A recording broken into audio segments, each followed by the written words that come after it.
ఆంధ్రప్రదేశ్ ప్రజలు వాళ్ళకి చేతులెత్తి మొక్కాలి. ఈ డర్టీ పొలిటికల్ లీడర్ ఎట్లా వరిస్తున్నారు, ఇన్ని పచ్చబద్దాలు మాట్లాడుతారండి. సిగ్గు కూడా పడాలా చంద్రబాబు నాయుడు అనే వ్యక్తి. మీరు 7 కొండలు 2 కొండలు అంటే కాదు, ఇది తప్పు అని చెప్పిన తర్వాత నేను దేవునికి మొక్కు.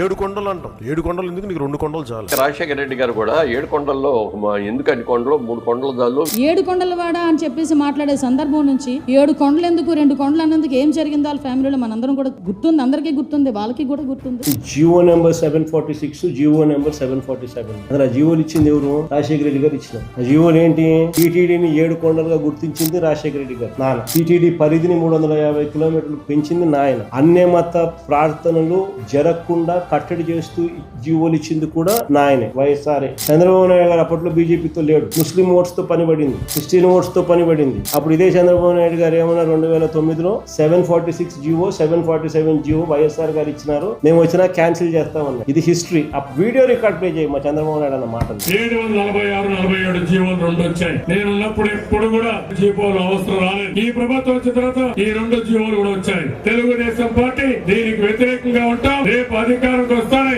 ఈ 2 జీవోలు కూడా తీసేస్తామని చెప్పి కూడా నేను మీ అందరికి హామీ ఇస్తున్నాను.